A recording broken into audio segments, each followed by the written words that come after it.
여러분 안녕하십니까? 오늘 또 참으로 좋은 날입니다.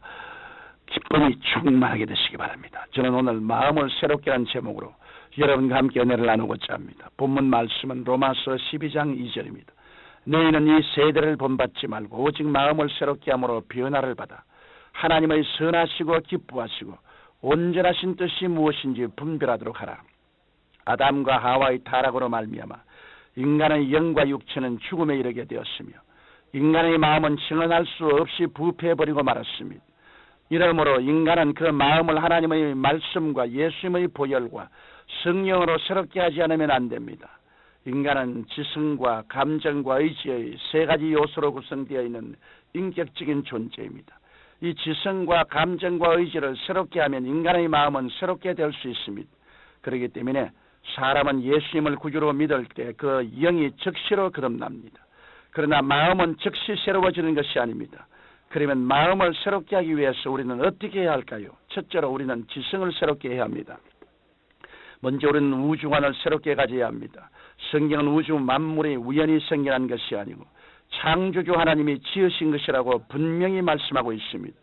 제가 만일 제 팔목시계를 여러분에게 보이면서 하루는 제가 길을 걸어가고 있는데 갑자기 바위가 깨어지는 소리가 나니 바위 안에 붙어있던 쇠붙이와 동과 철과 아연 등이 절로 녹아서 톱니바퀴가 되고 태엽이 되고 유리가 되고 시계바늘이 되어 서로 합쳐지더니 시계가 되었습니다. 그리고 팔목에 차니까 시계바늘이 돌아갔습니다. 이렇게 말하면 여러분은 믿겠습니까? 이처럼 조그만 시계 하나라도 우연히 만들어질 수가 없는데 하물며 이렇게 광대하고 복잡한 우주 삼라만상이 우연히 진화되어 존재할 수는 없는 것입니다. 또한 우리의 역사관이 새로워져야 합니다. 오늘날 예수님을 믿지 않는 사람들 중에는 역사란 맹목적으로 진행되거나 반복되는 것이라고 말합니다. 그러나 이것은 잘못된 생각입니다. 하나님께서는 반드시 목적을 가지고 일하십니다. 그 목적이 무엇입니까? 바로 타락한 인류의 구원입니다. 하나님께서는 그 아들 예수 그리스도를 보내사 인류를 구원하시고 영원한 하나님 나라에 들어가게 하시려고 새로운 역사를 창조하셨습니다. 그러므로 이 우주 역사의 주권은 오로지 하나님께만 있다고는 확고한 인식을 가지고 있어야만 하는 것입니다. 그리고 우리의 인생관이 새로워져야 합니다. 이 세상 사람들은 육신의 정욕이나 안목의 정욕, 이 세상의 자랑을 쫓아 살며 지위, 명예, 권세, 물질, 쾌락 등을 얻기 위해 정신없이 살아갑니다. 그러나 우리는 하늘나라를 기업으로 소유한 천국 백성이기 때문에 날마다 말씀으로 마음을 새롭게 하여 변화받아야 합니다. 온 마음을 다해 하나님을 사랑하고 이웃에게 유익을 주는 생활을 해야 합니다. 그리고 더 나아가 우리는 우리의 생사관이 달라져야 합니다. 우리는 예수님의 부활로 말미암아 우리도 죽음을 이기고 부활하여 영원히 살 것을 믿어야 합니다. 성경 고린도전서 15장 15절로 19절을 보면 다음과 같이 말씀하고 있습니다. 만일 죽은 자가 다시 사는 것이 없으면 그리스도도 다시 사신 것이 없을 터이요. 그리스도께서 다시 사신 것이 없으면 너희의 믿음도 헛되고 너희가 여전히 죄 가운데 있을 것이요. 또한 그리스도 안에서 잠자는 자도 망하였으리니 만일 그리스도 안에서 우리의 바라는 것이 다만 이 생뿐이면 모든 사람 가운데 우리가 더욱 불쌍한 자리라. 이 말씀은 우리가 예수님을 믿는다고 하면서 예수님의 부활을 믿지 아니하면 우리 역시 죽고 난 다음에 부활의 소망이 없다는 것입니다. 그러므로 아무리 열심히 믿고 인내해도 영생을 얻지 못한다면 우리가 세상에서 가장 불쌍한 사람이 되고 만다는 것입니다. 그러나 하나님께서는 예수님을 죽은 자 가운데서 다시 살리시고 우리 안에 성령님을 보내주셔서 예수 그리스도의 부활에 동참하도록 해주셨습니다. 그렇기 때문에 우리는 담대히 사망아 너희 이기는 것이 어디느냐, 사망아 너희 쏘는 것이 어디느냐 하면서 죽음을 이기고 일어나 담대하게 살아갈 수 있는 것입니다. 그러므로 우리는 끊임없이 마음을 새롭게 하고 새로운 지식으로 마음을 가득 채워야 하는 것입니다. 둘째로 우리의 감정을 새롭게 해야 합니다. 인간에게는 무서운 파괴적인 감정이 몇 가지 있습니다. 그 중에서도 가장 무서운 감정이 미움입니다. 마음에 미움이 있으면 하나님과의 교통도 끊길 뿐 아니라 기도도 상달되지 않으며 자신의 건강만 해치게 됩니다. 그 때문에 우리의 마음속에서 미움을 모두 쫓아내어야 합니다. 그리고 그 다음으로 불행을 산출하는 근원적인 원인인 불안과 공포입니다.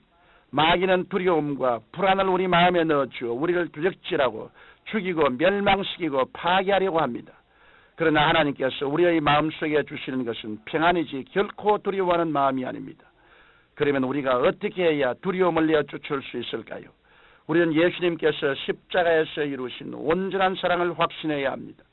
성경은 온전한 사랑만이 두려움을 내어 쫓는다고 말씀하고 있습니다. 그리고 좌절감도 역시 인간을 파괴하는 무서운 감정입니다. 오늘날의 많은 사람들은 조금만 어려워도 쉽게 좌절하고 낙심합니다. 마귀는 낙심하는 사람을 밥으로 취급합니다. 그러나 우리가 도우신 하나님을 믿고 만세 반석했으면 승리할 수 있습니다. 그 다음은 죄책감입니다. 사람들이 죄를 짓고 나면 그 마음에 죄책감이 쓰레기처럼 잔뜩 쌓이게 됩니다.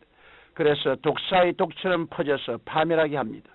그러나 우리가 예수 그리스도의 보혈의 능력에 의지하여 모든 죄를 자백하면 하나님께서 우리를 모든 불의에서 건져주시고 깨끗하게 씻어주십니다. 그러므로 우리는 무섭고도 파괴적인 감정의 흔적을 다 씻어내고 맑고 밝고 환한 정서를 가져야 마음이 새로워지는 것입니다. 셋째로 우리의 의지를 새롭게 해야 합니다. 하나님께서는 인류의 모든 역사를 주관하시는 절대 주권적인 의지를 가지고 계십니다. 그렇기 때문에 우리는 회개하고 우리의 고집과 아집을 깨뜨려서 하나님께 순복해야 하는 것입니다. 성경은 우리에게 말씀하기를 너희 안에 이 마음을 품으라 곧 그리스도 예수의 마음이라고 했습니다. 하나님께 죽기까지 복종하신 예수 그리스도의 마음을 품으라는 것입니다. 성도들이 계속 연단받는 것은 자아가 쉽게 깨어지지 않기 때문입니다. 성경 히브리서 5장 8절로 9절에는 예수님께서도 고난을 통하여 순종함을 배워 온전케 되셨다고 말씀하고 있습니다. 그러므로 우리는 성령께서 우리 마음을 지배하시고 주장하시도록 아집을 깨뜨리고 순종하는 것을 배워야 합니다. 아집이 강하면 강할수록 하나님께서는 더 깊은 시련의 골짜기를 통과시켜 우리의 의지를 깨뜨리시고 마음을 새롭게 변화시켜 해주십니다. 사랑하는 성도 여러분, 우리가 이 세대를 본받으면 멸망하게 됩니다. 오직 예수 그리스도를 본받아 마음을 새롭게 함으로써 하나님의 선하시고 기뻐하시고 온전하신 뜻이 무엇인지 잘 분별해야 우리의 신앙 인격이 장성하게 되는 것입니다. 여러분 모두 말씀과 보혈과 성령으로 충만하여 하나님이 온전하신 뜻에 순종하는 삶이 되시기를 예수님 이름으로 축원합니다. 거룩하시고 영광스러우신 우리 아버지 하나님, 우리가 모두 다 우리 마음을 그리스도 안에서 새롭게 하여 우주관, 인생관, 사회관, 생사관이 다 달라지게 도와주시옵시고 말씀 위에 선 새로운 사고를 갖게 도와주시옵소서. 우리 주 예수 그리스도 이름으로 간절히 기도드리옵나이다. 아멘.